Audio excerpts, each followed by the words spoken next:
Smart tools for smart governance এবং এই বিষয় নিয়ে 3 দিন ব্যাপী শীর্ষক কর্মশালার আয়োজন করা হয়েছে।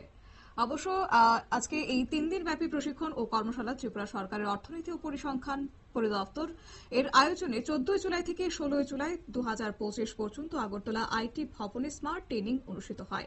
এই প্রশিক্ষণ ও কর্মশালার উদ্বোধন করেন শ্রী এম কে সন্তোষী মহাপরিচালক, সঙ্গে পরিসংখ্যান ও কর্মসূচি বাস্তবায়ন মন্ত্রক।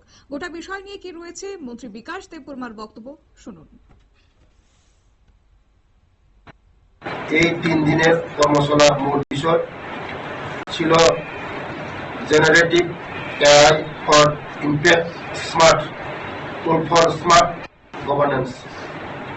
এই কয়েকদিন আমরা এআই এর নানা দিক, তার ব্যবহার, কিভাবে তার সরকারি কাজকর্ম লাগানো যায়, এই বিষয়ে অনেক কিছু শিখেছি।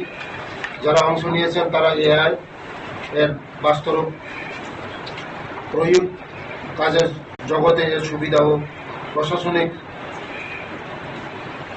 সাহায্য সমাধান, এআই এর ভূমিকা নিয়ে ভালো ধারণা পেয়েছে। আমরা খুবই আনন্দিত যে মহাপরিচালক শ্রী এন কে সন্তোষজি নিজে এই অনুষ্ঠানে উপস্থিত ছিলেন। তার উপস্থিতি আমাদের জন্য সতর্ক গর্বের বিষয় এবং এই কর্মশালার গুরুত্ব অনেক বেড়েছে। আজকের দিনে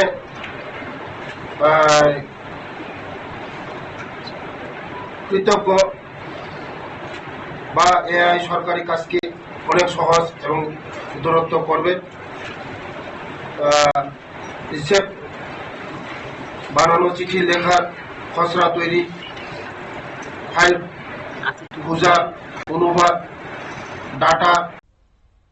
মন্ত্রী বিকাশ দেববর্মার বক্তব্য আপনারা শুনলেন। অবশ্য 14 জুলাই শুরু হয়েছিল এই কর্মশালা এবং আজ 16 জুলাই তার সমাপ্তি দিন। এই সমাপ্তি অনুষ্ঠানে উপস্থিত ছিলেন মন্ত্রী সহ সেখানে বিকাশ দেববর্মা। এছাড়াও তিনি পরিসংখ্যানের ক্ষেত্রে জেনারেটিভ এআই গুরুত্বপূর্ণ ভূমিকার আলোকপাত করেন এবং আধুনিক প্রযুক্তিকে গ্রহণ করার জন্য সেই বিভাগকে সাধুবাদ জানিয়েছেন। একই সঙ্গে মন্ত্রী অংশগ্রহণ যারা করেছেন এই কর্মশালায়, পাশাপাশি নিজেদেরকে ডিজিটাল রূপে যতটা অগ্রগতি করতে চেয়েছেন সেই ক্ষেত্রে আগামী দিনে সেই অগ্রগতিটা বজায় রাখারও আহ্বান রেখেছেন মন্ত্রী। নিয়ে নিচ্ছে ছোট্ট একটি বিজ্ঞাপন বিরতির সঙ্গে থাকুন।